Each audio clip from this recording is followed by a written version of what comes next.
The man walked down the trail on a cold gray day. Pure white snow and ice covered the earth for as far as he could see. This was his first winter in Alaska. He was wearing heavy clothes and fur boots, but he still felt cold and uncomfortable. The man was on his way to a camp near Henderson Creek. His friends were already there. He expected to reach Henderson Creek by 6 o'clock that evening. It would be dark by then. His friends would have a fire and hot food ready for him. A dog walked behind the man. It was a big gray animal, half dog and half wolf. The dog did not like the extreme cold. It knew the weather was too cold to travel. The man continued to walk down the trail. He came to a frozen stream called Indian Creek. He began to walk on the snow-covered ice. It was a trail that would lead him straight to Henderson Creek and his friends. As he walked, he looked carefully at the ice in front of him. Once he stopped suddenly, and then walked around a part of the frozen stream. He saw that an underground spring flowed under the ice at that spot. It made the ice thin. If he stepped there, he might break through the ice into a pool of water. To get his boots wet in such cold weather might kill him. His feet would turn to ice quickly. He could freeze to death. At about 12 o'clock, the man decided to stop to eat his lunch. He took off the glove on his right hand. He opened his jacket and shirt and pulled out his bread and meat. This took less than 20 seconds, yet his fingers began to freeze. He hit his hand against his leg several times until he felt a sharp pain. Then he quickly put his glove on his hand. He made a fire, beginning with small pieces of wood and adding larger ones. He sat on a snow-covered log and ate his lunch. He enjoyed the warm fire for a few minutes. Then he stood up and started walking on the frozen stream again. A half-hour later, it happened. At a place where the snow seemed very solid, the ice broke. The man's feet sank into the water. It was not deep, but his legs got wet to the knees. The man was angry. The accident would delay his arrival at the camp. He would have to build a fire now to dry his clothes and boots. He walked over to some small trees. They were covered with snow. In their branches were pieces of dry grass and wood left by floodwaters earlier in the year. He put several large pieces of wood on the snow under one of the trees. On top of the wood, he put some grass and dry branches. He pulled off his gloves, took out his matches, and lighted the fire. He fed the young flame with more wood. As the fire grew stronger, he gave it larger pieces of wood. He worked slowly and carefully. At 60 degrees below zero, a man with wet feet must not fail in his first attempt to build a fire. While he was walking, his blood had kept all parts of his body warm. Now that he had stopped, cold was forcing his blood to withdraw deeper into his body. His wet feet had frozen. He could not feel his fingers. His nose was frozen too. The skin all over his body felt cold. Now, however, his fire was beginning to burn more strongly. He was safe. He sat under the tree and thought of the old men in Fairbanks. The old men had told him that no man should travel alone in the Yukon when the temperature is 60 degrees below zero. Yet here he was. He had had an accident. He was alone.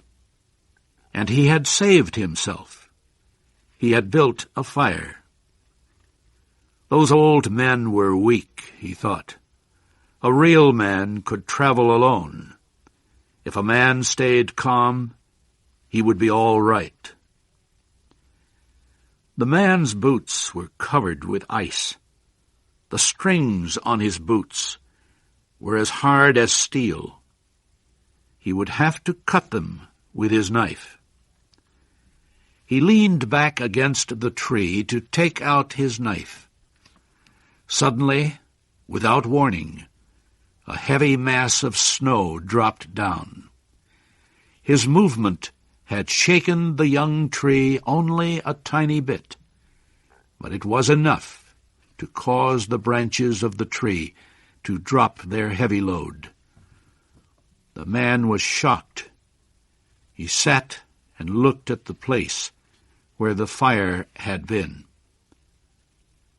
The old man had been right, he thought. If he had another man with him, he would not be in any danger now. The other man could build the fire. Well, it was up to him to build the fire again. This time he must not fail. The man collected more wood. He reached into his pocket for the matches. But his fingers were frozen. He could not hold them. He began to hit his hands with all his force against his legs. After a while, feeling came back to his fingers. The man reached again into his pocket for the matches. But the tremendous cold quickly drove the life out of his fingers. All the matches fell onto the snow. He tried to pick one up, but failed. The man pulled on his glove and again beat his hand against his leg. Then he took the gloves off both hands and picked up all the matches. He gathered them together. Holding them with both hands, he scratched the matches along his leg. They immediately caught fire. He held the blazing matches to a piece of wood. After a while, he became aware that he could smell his hands burning. Then he began to feel the pain. He opened his hands, and the blazing matches fell onto the snow. The flame went out in a puff of gray smoke. The man looked up. The dog was still watching him. The man got an idea. He would kill the dog and bury his hands inside its warm body. When the feeling came back to his fingers, he could build another fire. He called to the dog. The dog heard danger in the man's voice. It backed away. The man called again.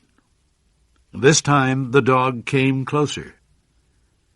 The man reached for his knife, but he had forgotten that he could not bend his fingers. He could not kill the dog because he could not hold his knife. The fear of death came over the man. He jumped up and began to run. The running began to make him feel better. Maybe running would make his feet warm. If he ran far enough, he would reach his friends at Henderson Creek. They would take care of him. It felt strange to run and not feel his feet when they hit the ground. He fell several times. He decided to rest a while. As he lay in the snow, he noticed that he was not shaking. He could not feel his nose, or fingers, or feet. Yet he was feeling quite warm and comfortable. He realized he was going to die. Well, he decided he might as well take it like a man. There were worse ways to die. The man closed his eyes and floated into the most comfortable sleep he had ever known.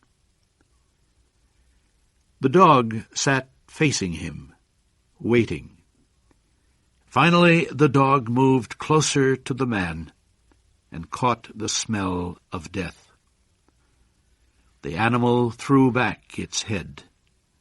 It let out a long, soft cry to the cold stars in the black sky. And then it turned and ran toward Henderson Creek, where it knew there was food and a fire.